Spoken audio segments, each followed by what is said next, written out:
முப்படை பயிற்சி மையத்தின் சார்பாக வரவிருக்கும் காவலர் தேர்வுகளான சார்பாய்வாளர் மற்றும் இரண்டாம் நிலை காவலர் தேர்வு அட்மிஷன் தொடங்கி நடைபெற்று வருகிறது. ஸோ இவங்களுக்கான பாடக்குறிப்புகளும் வருகப்பட்டு வருகிறது. புக்ஸ் அண்ட் தென் கிளாஸஸ்க்கான அட்மிஷன்ஸ் பற்றின டீட்டெயில்ஸ் உங்களுக்கு வேணும்னா கீழே டிஸ்பிளே ஆகிற கான்டாக்ட் நம்பரை கான்டாக்ட் பண்ணி இன்ஃபர்மேஷன் தெரிஞ்சுக்கோங்க. Thank you. Hi guys, welcome to முப்படை ட்ரைனிங் அகாடமி. ஸோ இந்த வீடியோவில் எதை பற்றி பார்க்க போறோம்னு பார்த்தீங்கன்னா, எல்லாருக்குமே தெரியும் எஸ்ஐக்கான நோட்டிஃபிகேஷன் இன்று வெளியாகும் சொல்லியிருந்தாங்க, வெளியாகி விட்டது. ஸோ இதை பற்றிய முழு விவரங்கள் எஸ்ஐ நோட்டிஃபிகேஷனில் என்னென்னலாம் சொல்லியிருக்காங்கன்னு சொல்லிட்டு இப்போ இன்ஃபர்மேஷன் ப்ரௌச்சரை வச்சு நான் உங்களுக்கு எல்லாமே எக்ஸ்பிளைன் பண்ணுறேன். ஸோ எல்லாருமே பொறுமையாக வீடியோவை ஸ்கிப் பண்ணாமல் கவனிங்க. யாருக்கு என்ன டவுட் இருந்தாலும் அதை கிளாரிஃபை பண்ணி வைக்கிறோம். ஸோ மீதம் இருக்கக்கூடிய டவுட்டை நீங்கள் கமெண்ட் செக்ஷனில் போட்டிங்கன்னா அதுக்கேற்ற மாதிரி டவுட்ஸ்க்கான ரிப்ளைஸ் நாங்கள் கொடுக்குறோம். ஓகேங்களா? ஸோ ஃபர்ஸ்ட் எஸ்ஐக்கான நோட்டிஃபிகேஷனுக்கான இன்ஃபர்மேஷன் ப்ரௌச்சர் நம்ம வெப்சைட்ல இருந்து அஃபிஷியலாக டவுன்லோட் பண்ணது தான். ஸோ தமிழ் மீடியம் ஸ்டூடெண்ட்ஸ்க்கு தமிழில் டவுன்லோட் பண்ணிருக்கலாம். நான் இங்கிலீஷ் மீடியம்க்கு தான் இப்போ டவுன்லோட் பண்ணியிருக்கேன். ஸோ இதுலேயே என்னென்ன டீடைல்ஸ் இருக்குன்றத சொல்றேன். ஆக்சுவலாக பார்த்தீங்கன்னா நோட்டிஃபிகேஷனுடைய டேட் 8/3/2022 சொல்லியிருந்தாங்க. ஸோ இன்னைக்கு ரிலீஸ் ஆயிடுச்சு. டோட்டல் நம்பர் ஆஃப் வேகன்சிஸ் எவ்வளோன்னு பார்த்தீங்கன்னா 444 444. ஓகேங்களா? இந்த 444ல என்னென்னலாம் இருக்கு எல்லாமே இப்பதான் சொல்ல போறேன். ஒழுங்கா கவனிச்சுக்கோங்க. ஓகேங்களா? சோ 444 வேகன்சிஸ்ல sub inspector of police taluk, ஓகேவா, போலீஸ் தாலுக்கு எவ்வளவு வேகன்சி இருக்குன்னு பாத்தீங்கன்னா, ஆண்களுக்கு 279 வேகன்சியும், பெண்கள் மற்றும் மூன்றாம் பாலினத்தவர்களுக்கு 120 வேகன்சி கொடுத்திருக்காங்க. சோ அப்ப sub inspector of police taluk எஸ்ஐல எவ்வளவு வந்திருக்கு? ஆண்களுக்கு 279, பெண்கள் மற்றும் மூன்றாம் பாலினத்தவருக்கு 120. சோ அதோட டோட்டல் வேகன்சி எவ்வளவுன்னு பாத்தீங்கன்னா 399. சோ அடுத்தது சப் இன்ஸ்பெக்டர் ஆஃப் போலீஸ் ஏஆருக்கு எவ்வளவு கொடுத்திருக்காங்கன்னு பாத்தீங்கன்னா, ஆண்களுக்கு 32 வேகன்சியும், பெண்களுக்கு 13 வேகன்சி கொடுத்திருக்காங்க. டோட்டலா பாத்தீங்கன்னா 45 vacancy. So total number of மென்னுக்கு பாத்தீங்கன்னா வேகன்சி 311 மென்னுக்கு. உமன்ஸ் மற்றும் டிரான்ஸ்ஜெண்டர்ஸ் மூன்றாம் பாலினத்தவர்களுக்கு எவ்வளவுன்னு பாத்தீங்கன்னா 133. சோ இதனுடைய டோட்டல் வேகன்சி தான் 444. ஓகேவா? சோ எல்லாமே சொல்லியிருக்காங்க கரெக்டா தான். இந்த ஸ்பிளிட் அப்ஸ், இந்த உமன்ஸ்க்கும் டிரான்ஸ்ஜெண்டருக்கும் ஸ்பிளிட் அப்ஸ் கொடுத்திருக்காங்கல்ல, அது அண்டர் 30% ஆஃப் ரிசர்வேஷன் கேட்டகரியில போயிடுச்சு. சோ அப்ப ஆண்களுக்கு இருக்கக்கூடிய 311 வேகன்சிக்கு ஆண்கள் மட்டும் தான் போட்டியாளர்கள். அது தெரிஞ்சுக்கோங்க. நெக்ஸ்ட் உங்களுடைய பே ஸ்கேல் என்னன்றதை கொடுத்திருக்காங்க. பே ஸ்கேல் 36,900 இருந்து 1,16,600 ரூபாய் வரையும் உங்களுக்கு கிடைக்கும். ஓகேவா? சோ இவ்வளவு சேலரி இருக்கும் ஃபியூச்சர்ல டெவலப்மெண்ட் ஆகும் பொழுது. ஓகேவா? அதே மாதிரி உங்களுடைய எஜுகேஷனல் குவாலிஃபிகேஷன். இதுக்கு முன்னாடி நான் ஒரு விஷயத்தை சொல்ல மறந்துட்டேன். என்ன அப்படின்னு பாத்தீங்கன்னா, இப்ப இந்த ரிசர்வேஷன் சொல்லியிருக்காங்கல்ல, இதுல ஸ்போர்ட்ஸ் மேனுக்கு எவ்வளவு சொல்லியிருக்காங்க, நெக்ஸ்ட் ஓபன் இவங்களுக்கு டிபார்ட்மெண்டல் கேண்டிடேட்ஸ்க்கு எவ்வளவு சொல்லியிருக்காங்கன்றதை இங்கே நான் சொல்லிடுறேன். சோ டிபார்ட்மெண்டல் கேண்டிடேட்டுக்கு எவ்வளவு பெர்சன்டேஜ் ஆஃப் ரிசர்வேஷன் கொடுத்திருக்காங்கன்னு பாத்தீங்கன்னா 20%. இதே ஸ்போர்ட்ஸ் மேனுக்கு எவ்வளவு கொடுத்திருக்காங்கன்னு பாத்தீங்கன்னா 10% of the overall vacancy.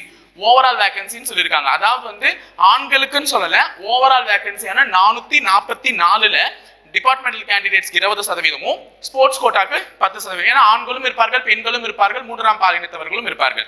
So ஸ்போர்ட்ஸ்ல டேலண்டடா. சோ யாருக்கு வேணா இந்த ஓபன் அந்த டோட்டல் நம்பர் ஆஃப் வேகன்சில இவ்வளவு ஸ்பிளிட் அப் ஆகலாம். அதனால என்ன தெரிஞ்சுக்கோங்கன்னா, 20% போறதுனால கிட்டத்தட்ட 88 வேகன்சி டிபார்ட்மெண்டல் கேண்டிடேட் பிளாக் பண்றாங்க. நல்லா ஞாபகம் வச்சுக்கோங்க.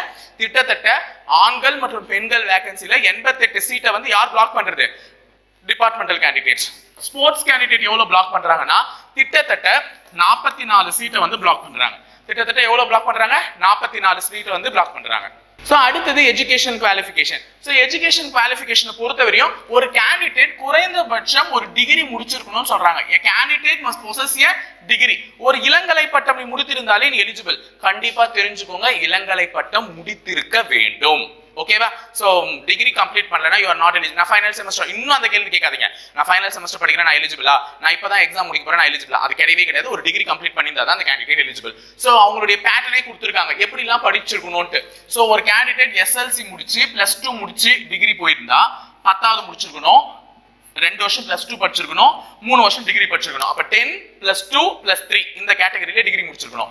இல்லையா ஒரு கேண்டிடேட் SLC முடிச்சு டிப்ளமா முடிச்சிருக்காங்க, டிப்ளமா முடிச்சு டிகிரி முடிச்சிருக்காங்கன்னா 10 +3 +2 கேட்டகரி, இல்லனா 10 +3 +3 கேட்டகரி. அதாவது 10 வருஷம் படிச்சுட்டு 10வது 3 வருஷம் டிப்ளமா முடிச்சுட்டு 3 வருஷம் டிகிரி முடிச்சிடலாம். இன்ஜினியரிங் அப்படி போய் முடிச்சிருப்பாங்க. இல்லனா யாராவது 2 வருஷம் டிகிரி கோர்ஸ் பண்ணிருப்பாங்க. இந்த மாதிரி எதனா பண்ணி இருந்தா தான் அவங்க எலிஜிபிள். நெக்ஸ்ட் ஐடி ஓபன் யூனிவர்சிட்டியில படிக்கிறாங்க பாருங்க. ஓபன் யூனிவர்சிட்டி இல்ல டிஸ்டன்ஸ் எஜுகேஷன் எடுத்து படிச்சவங்க கூட SLC முடிச்சுட்டு ஐடிஐ முடிச்சிருந்தா 10 +2 +3 கேட்டகரி. தட் மீன்ஸ் 10வது முடிச்சுட்டு 2 வருஷம் ஐடிஐ படிச்சுட்டு அதுக்கப்புறமா 3 வருஷம் என்ன பண்ணுவாங்க, டிகிரி முடிச்ச அந்த பேட்டர்ன்ல யாராவது இருந்தா கூட அவங்க எல்லாம் எலிஜிபிள் அப்படின்னு சொல்லியிருக்காங்க. முக்கியமான ஒரு தருணத்துக்கு வரும் ஏஜ். வயது. ஓகேவா? வயது கால்குலேஷனுக்கு இப்பதான் நீங்க வந்திருக்கீங்க. சோ கண்டிப்பா ஒரு கேண்டிடேட் வந்து 20 வயசுல இருந்து 30 வயசு வரையும் அப்ளை பண்ணலாம். டேட் ஆஃப் பர்த் கொடுத்திருக்காங்க பாரு, 1/7/2022.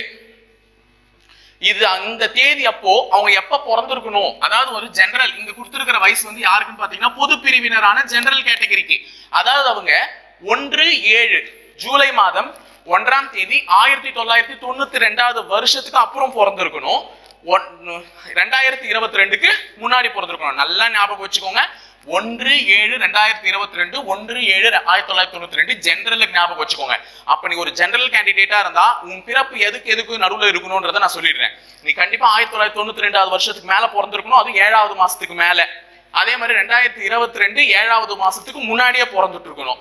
இதுக்கு அடுத்துவோ இல்ல அதுக்கு முன்னாடியே பிறந்திருந்தா you are not eligible. Date of பர்த்தோட சொல்லியிருக்கேன். மற்றவங்களுக்கும் டேட் ஆஃப் பர்த் இப்ப எழுதி போட போறேன், அது நல்லா ஞாபகம் வச்சுக்கோங்க. சோ 1/7/1992 மேல பிறந்திருக்கணும் அல்லது 1/7/2022க்கு முன்னாடி பிறந்திருக்கணும் ஜெனரல். இப்ப நீ பிசி சார், நான் வந்து பிசி சார், இல்ல சார் நான் முஸ்லிம், பிசிலே முஸ்லிம், இல்ல சார் நான் எம்பிசி சார், இப்படிப்பட்டவங்க என்ன தேதியில பிறந்திருக்கணும்னா எல்லாருக்குமே இந்த லாஸ்ட் தேதி காமன். 1/7/2022 இது காமன். அவங்க எப்ப பிறந்திருக்கலாம், எதுக்கு மேல பிறந்திருக்கலாம்னா பிசி கேண்டிடேட்டா இருந்தா 1/7/1990க்கு மேல பிறந்திருக்கலாம். நல்லா ஞாபகம் வச்சுக்கோங்க. பிசி எம்பிசி முஸ்லிம், பிசி முஸ்லிம்ஸா இருந்தா 1/7/1990க்கு மேல பிறந்திருக்கணும், 1/7/2002க்கு முன்னாடி பிறந்திருக்கணும். இதே நீ வந்து ஒரு எஸ்சி கேண்டிடேட்டாவோ இல்ல எஸ்சிஏ கேண்டிடேட்டாவோ இல்ல எஸ்சிடி, தட் மீன்ஸ் நல்ல ஞாபகம் வச்சுக்கோங்க, 3ஆம் பாலினத்தவருக்கும் அதான். ஓகேவா? சோ எஸ்சி கேண்டிடேட்டா இருக்கலாம், இல்லனா எஸ்சி அருந்ததியரா இருக்கலாம், இல்லனா ட்ரைப் மலைவாழ் மக்களா இருக்கலாம், இல்லனா 3ஆம் பாலினத்தவரா இருக்கலாம். இவங்களுக்கு எல்லாம் என்ன டேட் ஆஃப் பர்த்னா 1/7/1987க்கு மேல பிறந்திருக்கணும், 1/7/2022க்கு முன்னாடி பிறந்திருக்கணும். ஓகேவா? சோ இவங்களுடைய டேட் ஆஃப் பர்த் நான் சொல்லிட்டேன், நல்லா ஞாபகம் வச்சுக்கோங்க. பிசிஆர் இருந்தா 1990க்கு மேல பிறந்திருக்கணும், இவங்க 1987. இப்போ டெஸ்டிடியூட் விடோ, விதவைகள் எப்ப பிறந்திருக்கணும் பாத்தீங்கன்னா 1/7/1985 1/7/1985க்கு மேல பிறந்திருக்கணும், 1/7/2002க்கு முன்னாடி பிறந்திருக்கணும். இது வந்து அவர்களுக்கானது. சோ அடுத்தது எக்ஸ் சர்வீஸ் மேன் வந்து பாத்தீங்கன்னா 47 வருஷம்.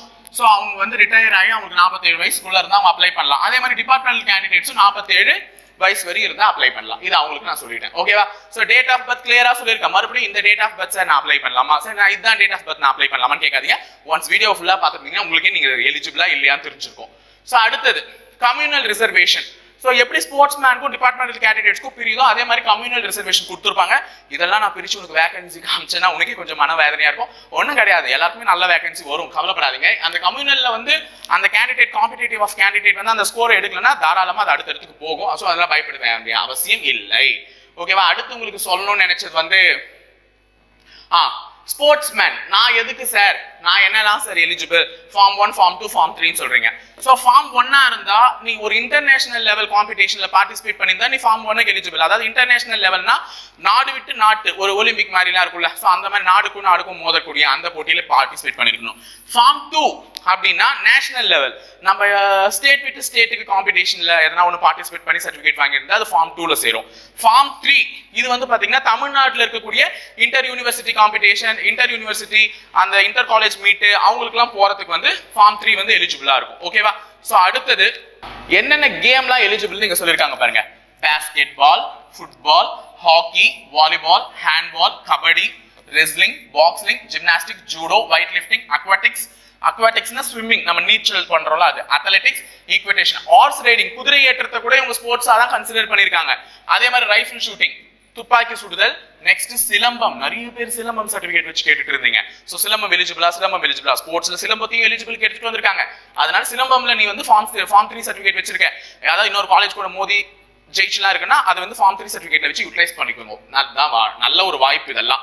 ஓகேவா? சோ இதை தவிர்த்து உங்களுக்கு நிறைய சொன்னோம்னா பிஎஸ்டிஎம் ரிசர்வேஷன் இருக்குமா, பிஎஸ்டிஎம் ப்ரெஃபரன்ஸ் இருக்கு. ஓகேவா? பிஎஸ்டிஎம்க்கு 20% இருக்கு. ஸோ டிகிரி வரையும் தமிழ் வழியில் பயின்று இருந்தால் தயவு செஞ்சு சர்டிஃபிகேட் வாங்கி வச்சுக்கோ. டிகிரி வரையும் தமிழ் வழியில் பயின்று இருந்தா உனக்கு ஒரு நல்ல ஆப்பர்ச்சுனிட்டி, ஒரு நல்ல வாய்ப்பு. இந்த வாய்ப்பை பயன்படுத்திக்கிறது மூலமா உனக்கு ஒரு நல்ல முன்னேற்றம் அடைவீங்க, முன்னேற்ற காலகட்டத்தை நோக்கி செல்வீங்க. ஓகேவா? சோ அடுத்தது எக்ஸ் சர்வீஸ்மேன் கேட்டகரி இதெல்லாம் தான் சொல்லியிருக்காங்க. சோ வெயிட் பண்ணுங்க. Okay, written exam mark open கோட்டாக்கும் டிபார்ட்மெண்ட் கோட்டாக்கும் எப்படி நடக்கும்னு சொல்லியிருக்காங்க. சோ ரிட்டன் எக்ஸாம்ல எல்லாருக்குமே Tamil language eligibility test 100 mark. நீ டிபார்ட்மெண்ட் ஆனா இருந்துக்கோ இல்ல ஓபன் ஆனா இருந்துக்கோ 100 mark is common for both the open quota candidates and departmental quota candidates. So இதுக்கு அடுத்தது மெயின் ரிட்டன் எக்ஸாம்ல வந்து பாத்தீங்கன்னா இவங்களுக்கு ஓபன் கோட்டாக்கு 70 மார்க் இருக்கும், டிபார்ட்மெண்டல் கோட்டாக்கு 85 மார்க் இருக்கும். சோ பிசிக்கல் எஃபிஷியன்சில இவங்க 15 மார்க், டிபார்ட்மெண்ட்டுக்கு பிசிக்கல் கிடையாது. அவங்க ஆல்ரெடி வந்து பிசிலே பிசிக்கல் பண்ணதுனால அவங்க பிசிக்கல் கிடையாது.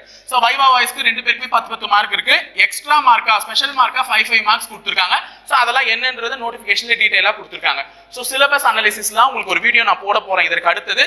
சோ ஒரு சிலபஸ் வந்து என்ன சொல்ல போறேன்னு பாத்தீங்கன்னா அந்த நம்ம கொடுத்தாங்களா மாடல் கொஸ்டின் பேப்பர், அது உண்மையா பொய்யா, கொடுத்த சிலபஸ் வந்து உண்மையா, இப்ப மாத்தி இருக்க சிலபஸ்க்கு எதனா அப்டேஷன் இருக்கா, எல்லாத்தையுமே நான் உங்களுக்கு டீடைலா சொல்ல போறேன், பாத்துக்கோங்க. ஓகேவா? சோ அடுத்தது Tamil language eligibility test common சொல்லியிருந்தா அதோட சிலபஸ் தான். இதெல்லாம் ஒன்றும் பெரிய விஷயம் இல்ல. பிசிக்கல் மெஷர்மெண்ட் டெஸ்ட்னு சொல்லியிருந்தாங்கல்ல, ஆண்களா இருந்தா 170 சென்டிமீட்டரும், எஸ்சி எஸ்டி ஆண்களா இருந்தா 167 சென்டிமீட்டர் இருக்கணும் ஹைட். பெண்களுக்கும் 3ஆம் பாலினத்தவருக்கும் 159 சென்டிமீட்டர் இருக்கணும். அதே வந்து எஸ்சி எஸ்டி பிரிவை சேர்ந்தவர்களா இருந்தா 157 சென்டிமீட்டர் இருந்தா எலிஜிபிள். செஸ்ட் மெஷர்மெண்ட் வந்து ஆண்களுக்கு மட்டும்தான் 81 சென்டிமீட்டர் இருக்கணும், 5 சென்டிமீட்டர் வந்து எக்ஸ்பான்ஷன்ல காமிக்கணும். சோ இதை தவிர்த்து ஒரு முக்கியமான வேலை என்ன பண்ணிருக்காங்க அப்படின்னு பாத்தீங்கன்னா இந்த இடத்துல சொல்லியிருக்காங்க. தட் மீன்ஸ் உனக்கு நாங்க வந்து மெஷர் பண்ணுவோம்ல ஹைட்டு, அதெல்லாம் மெஷர் பண்ணும் பொழுது ஒரு ரீடிங் வரும். ஆக்சுவல் மெஷர்மெண்ட் வந்து 169.6 இருந்துச்சுன்னா நான் அதை எதுவா தான் எடுத்துப்பேன், 169.5 தான் எடுத்துப்பேனே தவிர ரவுண்ட் ஆஃப் பண்ணி 170 எடுத்துட்டு போக மாட்டேன் அப்படின்னு சொல்லியிருக்காங்க. அதே 169.7 இருந்துச்சுன்னா திருப்பி 169.5 தான் எடுத்துப்பேனே தவிர 170 எடுத்துக்க மாட்டேன். ஓகேவா? சோ இங்க ஃபைனலா வந்திருக்கிறது இதுதான். 169.8 169.8 வந்துருச்சுன்னா அதை என்னன்னு பண்ணுவாங்க, ரவுண்ட் ஆஃப் பண்ணி 170. அப்போ எந்த வேல்யூவெல்லாம் ரவுண்ட் ஆஃப் பண்ணி 170 எடுத்துட்டு வருவாங்க. அப்ப நீயாவே நினைச்சுக்காத நான் 169.6 இருக்கேன், அங்க போனா எதனா ரவுண்ட் ஆஃப் பண்ணி 170 எடுத்துட்டு வந்து நமக்கு வேலை கொடுத்துருவாங்க. கண்டிப்பா கிடையாது, ரிஜெக்ட் பண்ணுவாங்க. சோ அந்த இடத்துல இது ஒரு முக்கியமான பாயிண்டா அவங்க மென்ஷன் பண்ணிருக்காங்க, அதை நல்லா கவனிச்சுக்கோங்க. சோ இதற்கு அடுத்தது இதெல்லாம் உங்களுக்கே தெரியும். ஆண்களா இருந்தா 1500 மீட்டரை வந்து 7 நிமிஷத்துல ஓடணும், இது எலிஜிபிலிட்டி டெஸ்ட்.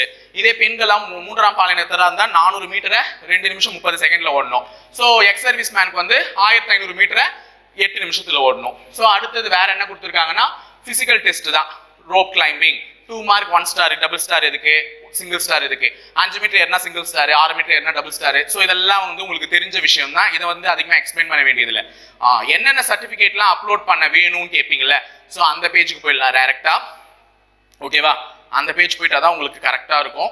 ஓகே, நடுவுல நிறைய விஷயங்கள் கொடுத்துருக்காங்க, கொஞ்சம் பொறுமையா படிங்க. நோட்டிபிகேஷன் நான் வந்து கமெண்ட் பாக்ஸ்ல வந்து அப்லோட் பண்றேன். Okay, list of certificate documents to be uploaded. என்னென்ன சர்டிபிகேட்ஸ்லாம் வைக்கணும்னு கேட்டிருக்காங்க பாரு. கண்டிப்பா the candidate வந்து அவருடைய 10th HSC டிகிரி 3 சர்டிபிகேட்டும் வைக்கணும். 10வது படிச்சதுக்கானதும் 12வது முடிச்சதுக்கானதும் டிகிரிக்கான சர்டிபிகேட்டும் கண்டிப்பா வைக்கணும். If not uploaded the application will be rejected னு ஷூரா சொல்லிட்டான். அப்ப நீ சர்டிபிகேட் அப்லோட் பண்ணலனா உன் அப்ளிகேஷன் என்ன பண்ணுவாங்க, ரிஜெக்ட் பண்ணுவாங்க. TNUSRB வெப்சைட்ல அப்லோட் ஆகலனாலே. ஓகேவா? சரி, அடுத்தது date of birth proof. Date of birth proof அவங்க எதை கன்சிடர் பண்ணிருக்காங்கன்னா SSLC மார்க் ஷீட் தான். சோ உன்னுடைய SSLC மார்க் ஷீட்ல என்ன டேட் ஆஃப் பர்த் மென்ஷன் பண்ணிருக்காங்களோ அதுதான் உன்னுடைய டேட் ஆஃப் பர்த். ஓகேவா? சோ நான் மாத்தனே கீத்தனே எல்லா கதெல்லாம் வேணாம், அதெல்லாம் பாத்துக்கோங்க. அதே மாதிரி உன்னுடைய mark sheet 12th mark sheet, diploma mark sheet, ITE mark sheet இதெல்லாம் கேட்டிருந்தா அதுக்கான காலம்ல அப்லோட் பண்ணிடுங்க. நெக்ஸ்ட் பேச்சுலர்ஸ் டிகிரி சர்டிபிகேட் வைக்கணும். That means first degree or provisional degree of the same degree. இப்ப சொன்ன ஞாபகம் இருக்கா? சோ உனக்கு டிகிரி கம்ப்ளீட் பண்ணிருப்பல்ல, பேச்சுலர் டிகிரி கம்ப்ளீட் பண்ணி ஒரு சர்டிபிகேட் கொடுத்துருப்பான், இவர் வந்து டிகிரி ஹோல்டர் அப்படின்னு சொல்லிட்டு அந்த சர்டிபிகேட் அப்லோட் பண்ணணும். அல்லது ப்ரொவிஷனல் தான் அப்லோட் பண்ணணும். ப்ரொவிஷனல் கண்டிப்பாக இருக்க வேண்டும். ப்ரொவிஷனலை வாங்கிடுங்க வாங்காதவங்க. அப்போ இப்ப படிச்சுட்டு இருக்கவங்களுக்கு ப்ரொவிஷனலும் கிடைக்காது, பேச்சுலர் டிகிரியும் கிடைக்காது. கண்டிப்பா இதற்கு முன்னாடி முடிச்சவங்களுக்கு மட்டும் தான் அது கிடைக்கும். அதை நல்லா பார்த்து வாங்கிக்கோங்க. நெக்ஸ்ட் கம்யூனிட்டி சர்டிபிகேட் கேட்டிருக்காங்கம்மா. தமிழ்நாடு கவர்மெண்டால் வழங்கப்பட்ட ஒரு கம்யூனிட்டி சர்டிபிகேட் அப்லோட் பண்றதுக்கு வேணும். நெக்ஸ்ட் விடோ சர்டிபிகேட் கலெக்டரோ இல்ல அசிஸ்டன்ட் கலெக்டரோ யார் வந்து உங்களுக்கு விடோ இவர்கள் வந்து ஒரு விதவை அப்படின்னு சொல்லிட்டு சர்டிபிகேட் தராங்களோ அவங்க பண்ணிக்கோங்க. எக்ஸ் சர்வீஸ் மேன் கேட்டகரிக்கு அவங்க யூஸ் பண்ண சர்டிபிகேட் யூஸ் பண்ணிக்கலாம். NCC அப்லோட் பண்ணணும், NSS இருந்தா அப்லோட் பண்ணணும், இல்ல ஸ்போர்ட்ஸ் கேம்ஸ் இருந்தா அப்லோட் பண்ணணும். இதெல்லாம் இருந்தா மேல சொன்னதெல்லாம் மேண்டேட்டரி, கண்டிப்பா எல்லாருக்குமே இருக்கும். கீழே இருக்கிறதுல NCC இருந்தா அப்லோட் பண்ணுங்க, NSS இருந்தா அப்லோட் பண்ணுங்க, ஸ்போர்ட்ஸ் இருந்தா அப்லோட் பண்ணுங்க. நெக்ஸ்ட் இதெல்லாம் வந்து இவங்க வந்து சர்டிஃபிகேட் ஃபார் ரிசீவிங் மெடல்ஸ்னா டிபார்ட்மெண்டல் கேண்டிடேட்ஸ்னா gold medal, silver medal, bronze medal win பண்ணியிருந்தா அதை அப்லோட் பண்ணுங்க. நெக்ஸ்ட் ஸ்கவுட் சர்டிஃபிகேட் வந்து இருந்துச்சுன்னா அதை அப்லோட் பண்ணலாம். ஸ்கூல்ல படிக்கும் போது படிச்சிருப்பீங்க ஸ்கவுட் சர்டிஃபிகேட். ஸோ இதுக்கு அடுத்தது என்ன சொல்லியிருக்காங்கன்னா என்ஓசி நிறைய பேர் கேட்டாங்க. ஓகேவா? ஸோ போயிடுச்சு எங்கேயோ.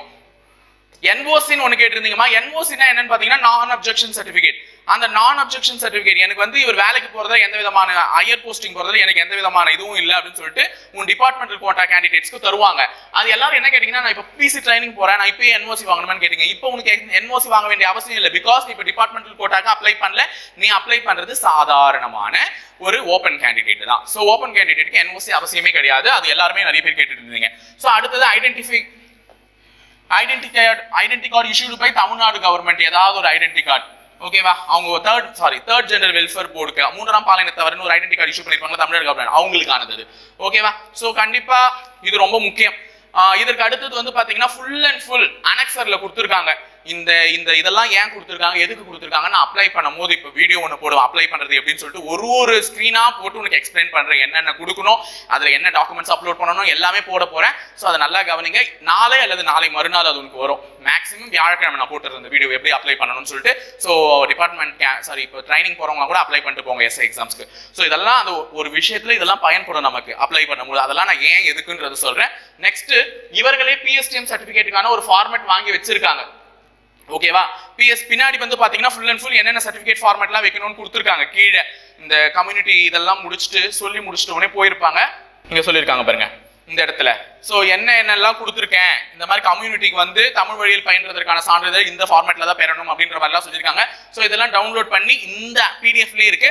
இந்த பேஜை மட்டும் பிரிண்ட் எடுத்துக்கோங்க. தட் மீன்ஸ் பேஜ் நம்பர் என்னன்னு பார்த்தீங்கன்னா 30வது பேஜ் நம்பர். ஸோ இந்த பேஜை மட்டும் பிரிண்ட் எடுத்து ஸ்கூல்ல காலேஜஸ்லாம் டிகிரி தமிழ் படிச்சதுக்கான தமிழ் வழி சர்டிஃபிகேட் வாங்கி வச்சுக்கோ. மேபி அப்ளை பண்ணும்போது தேவைப்படுதா இல்லையா நான் பார்த்துட்டு சொல்றேன். அப்படி அப்ளை பண்ணும்போது அது தேவைப்படலைன்னா நம்ம எக்ஸாம் வந்து வெரிஃபிகேஷன் போகும்போது ஃபைனலாக வெரிஃபிகேஷன் போகணும், சர்டிஃபிகேட் வெரிஃபிகேஷன் அப்போ வாங்கிட்டு போயிடலாம். ஓகேங்களா? ஸோ இதுவரை நல்லா படிச்சிங்க நம்புறேன், படிப்பீங்க நம்புறேன் இதுக்கு மேலே. ஸோ எங்கள் வீடியோஸை கண்டினியூஸாக பார்த்துட்டே இருங்க. நாங்கள் உங்களுக்கு என்னென்ன டீட்டெயில்ஸ்லாம் அது தவிர இதில் ரிலேட்டடாக சொல்லணுமோ அதெல்லாம் சொல்கிறேன். ஸோ என்னையுமே இதில் தவிர்த்து உங்களுக்கு வேறு எதனா டவுட் வந்ததுன்னா கமெண்ட் செக்ஷனில் கொடுங்க, நான் அதுக்கான ஆன்சர்ஸ் பண்ணுறேன். ஸோ இன்னும் சில விஷயங்களோட வந்து அடுத்தடுத்த வீடியோவில் உங்களை மீட் பண்ணுறேன். இணைந்திருங்கள் காவலர்களுக்கு தொடர்ந்து பயணிப்போம். தேங்க்யூ.